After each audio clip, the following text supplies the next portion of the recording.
Here are the materials you will need in order to complete the sugar caking take-home lab. First, you will need a humidity sensor for calculations, and in order to understand the importance of humidity, you will need an airtight container that will be the controlled environment for the experiment with a lid. In the container, the metal grate will allow sugar containers to be suspended above the water.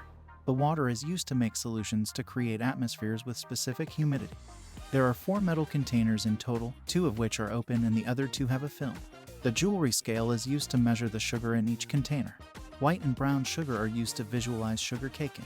The salt is used to control the RH of the internal environment of the package.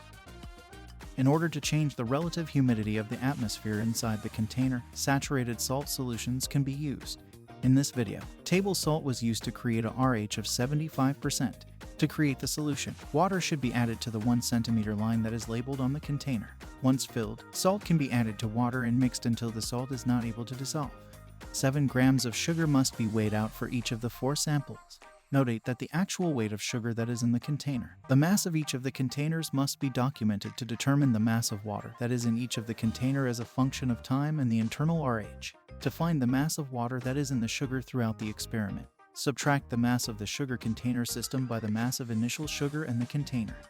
Each sample must also be labeled with the name of salt, the type of sugar, and the type of package to prevent confusion or a mix-up of sample. After each of the samples are weighed, labeled, and the saturated salt solution is made, the 4 containers along with the RH meter is placed on the metal grate and sealed with the lid. For best results, every day the container should be opened and the mass of each package sugar system should be documented on the spreadsheet.